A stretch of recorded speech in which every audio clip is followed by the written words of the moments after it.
હવે વાત મહાશિવરાત્રીના મહાપર્વ વિશે। જૂનાગઢના ભવનાથમાં મહાશિવરાત્રીના મેળાનો માહોલ જામ્યો છે, ત્યારે આજે સતત ત્રીજા દિવસે પણ મિની કુંભના મેળામાં માનવ મહેરામણ ઉમટ્યું છે। ત્રીજા દિવસે પણ મોટી સંખ્યામાં શ્રદ્ધાળુઓએ ભોળાનાથના દર્શન કરી ધન્યતા અનુભવી।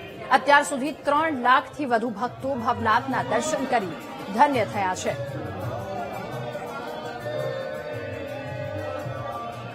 અહીંયા લગભગ હવે 13 વર્ષથી અંદાજિત 13 વર્ષથી આવીએ છીએ અને દર વર્ષ સરસ જ હોય છે, પણ આ વર્ષે ગુજરાત રાજ્ય સરકારે ખૂબ સરસ સુવિધાઓ છે, સસ્તા કેટેડ પાણીની સુવિધાઓ અને બીજી વ્યવસ્થાની રીતે ખૂબ સારું છે અને લગભગ 13 વર્ષથી અહીં આવીએ છીએ।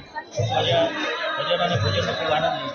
અમે દર વર્ષે આવીએ છીએ। અહીંયા શિવરાત્રીનો મેળો બહુ સરસ થાય છે, બહુ જાજુ માણા આવે છે, ક્યાંથી માણા બહુ જાજા આવે છે અને બહુ મજા આવે છે। બહુ સારો ઉત્સાહ છે, સરકાર તરફથી પણ બહુ સારું બધું છે અને અમે દર વર્ષે આવીએ છીએ। અમે દરરોજ તો અહીંયા આવતા જ હોઈએ છીએ, પણ આજી ખેલે કઈક અલગ જ છે। સાક્ષાત આમ શિવ ભગવાન છે અને બહુ મજા આવે છે। ત્યારે ભક્તો હોંશે હોંશે કનેરા ઉત્સાહની સાથે પહોંચ્યા।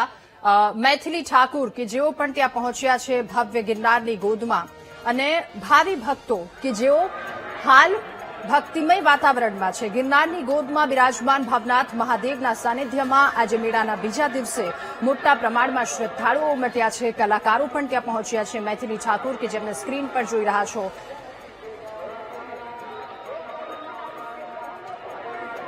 જૂનાગઢમાં મિની મહાકુંભ જે કહી શકાય છે કે મેળાનો પ્રારંભ થયો છે અને આપણી સાથે ધારાસભ્યો છે, તેમની સાથે વાત કરશું। મિતાલી ઠાकुर છે, તેઓ આવ્યા છે। क्या कहेंगे आप जो शिवरात्रि का मेला है अभी आई है? मैं यहाँ पहली बार आई हूँ और मुझे नहीं पता कि मैं मंदिर जाती हूँ, मंदिर के बाहर आती हूँ, एक एनर्जी इधर ऐसी फील हो रही है। वो दिव्य दरबार है भगवान भोलेनाथ का, देवादिदेव महादेव का, और बहुत ही भाव ऐसे लग रहा है कि सब उमड़ रहे हैं और मेरा सौभाग्य कि मुझे यहाँ आने का अवसर मिला।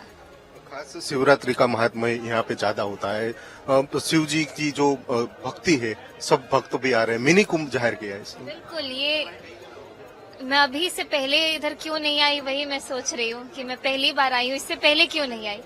और मिनी कुंभ कह रहे हैं लोग, ये जो मैं भक्तों के बीच से गुजर रही हूँ, भक्तों के अंदर जो एक समर्पण की भाव है, इतनी भक्ति के साथ वो लोग चल रहे हैं, चलते जा रहे, इतनी दूर से आ रहे हैं, देश विदेश के लोग यहाँ पे आ रहे हैं। मैं तो गुजरात सरकार का मैं धन्यवाद कहना चाहती हूँ, हमारे मुख्यमंत्री जी का धन्यवाद और हमारे उप मुख्यमंत्री जी हर्ष भाई जी का बहुत बहुत धन्यवाद। उन्होंने मुझको ये सौभाग्य मुझे मिला, उनके कारण उन्होंने मुझे यहाँ बुलाया है।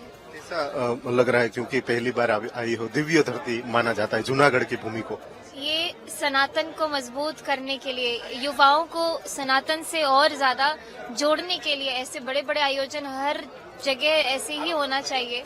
और मैं बहुत अभी तो स्पीचलेस हूँ, क्या बोलूं, समझ नहीं आ रहा है। जो भाषा है आपकी, उसमें क्या कहेगी शिवरात्रि के लिए 2 शब्द? अब सबसे पहले मैं आपको एक कनेक्शन बताती हूँ कि भगवान शिव जब हमारे मिथिला में आए थे तो चाकर उगना उनका नाम था, उगना के रूप में आए थे हमारे महाकवि विद्यापति जी के घर में नौकरी करने के लिए। तो इस प्रकार हम लोगों ने भगवान भोलेनाथ के इतने सारे भजन गाए हैं, विद्यापति जी की रचनाएं गाई हैं। और डिम डिम डमरू बजावेला हमार जोगिया, हो हमार जोगिया, बसहा बैलों की सवारी, चंदा शोभे लाली लारी, बसहा बैलों की सवारी, चंदा शोभे लाली लारी, धार गंगा के, अरे धार गंगा के बहावेला हमार जोगिया, हो हमार जोगिया, डिम डिम डमरू बजावेला हमार जोगिया, हो हमार जोगिया। ચોક્કસથી જે પ્રમાણે તેઓ ધારાસભ્ય છે અને હાલ તેઓ શિવરાત્રીના મેળામાં પણ આવી પહોંચ્યા છે અને શિવજીનું એક ભજન પણ તેમને આપણા દર્શકો માટે ગાયું છે, એટલે કે હર્ષ સંઘવી છે તેમની પણ હાજર જોવા મળી રહી છે।